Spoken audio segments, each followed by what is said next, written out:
I was angry with the world as a whole, and Abigail in particular. I went out of my way to do and think exactly the opposite of whatever Abigail did or thought, and basically I made her life hell. If Abigail said white, I said black, and vice versa, just so I could tick her off. It wasn't hard. She took the bait pretty easily. But we eventually called a truce. It'd take a book to explain exactly how, but after a year of living with Abigail in her enormous mansion in New Bern, Connecticut, and many long, drawn-out battles, we worked out our problems. Well, most of them.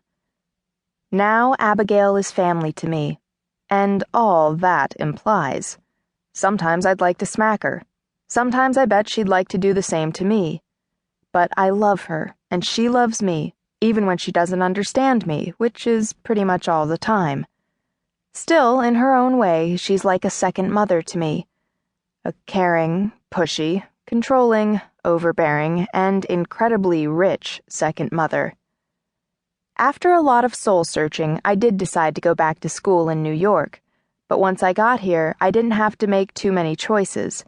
The curriculum for studio art majors is pretty well set, and as far as the other stuff, where I'd live and how much allowance I'd get, that kind of thing, I mostly leave that to Abigail. She's more than happy to take over, and I'm more than happy to leave it in her hands so it works out well. Like I said before, Abigail is rich. Really rich. Like Jimmy Choo, chauffeured limousine, Park Avenue penthouse apartment rich. And if I wanted all that, she'd be happy to get it for me. Heck, she'd be giddy with joy to get it for me. Abigail loves a project. But I don't want any of that stuff. It's just not me. I'm not glamorous, never have been. Besides, I don't want to stick out.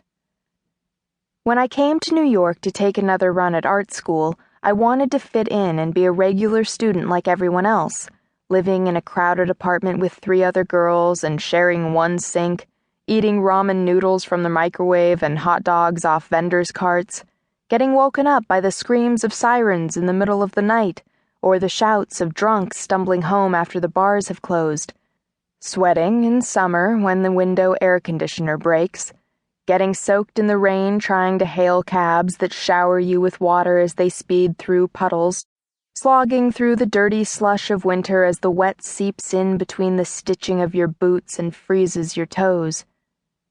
If you're not glamorous, living in New York can be hard. But I like New York. I like it a lot.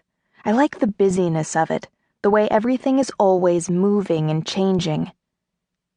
But that being said, New York isn't the center of my universe. I'm here for a while, just till I finish my degree, and then I intend to go home to New Bern, where Abigail lives and where I live too, or will, at the end of next term, when I graduate. Maybe you wonder what I'm going to do with a degree in studio art in a little podunk village in Connecticut. The same thing I'd do with a degree in studio art in New York, or Paris, or any place else. Work in retail during the day and paint at night. You can be a starving artist anywhere.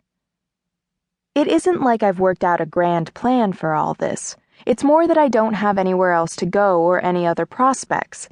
When all you're good at is painting pictures, your horizons tend to be a little limited. But the way I see it, limited prospects save me the worry of trying to decide what I should do with my life, you know?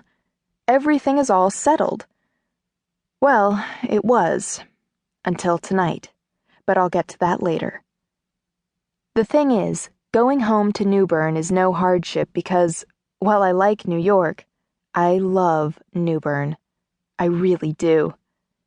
I love the way the hills are painted orange and yellow and red every fall, and how all the crocuses bloom on the same day in the spring. I love waking up early on the morning after a big snowstorm, going outside to get the paper from the box, and leaving the first footprints on the sidewalk. I love sitting with a picnic basket on the green and listening to free concerts on Wednesday nights in summer, watching kids race around chasing fireflies, while their parents lie on the grass and surreptitiously sip wine out of generic plastic thermoses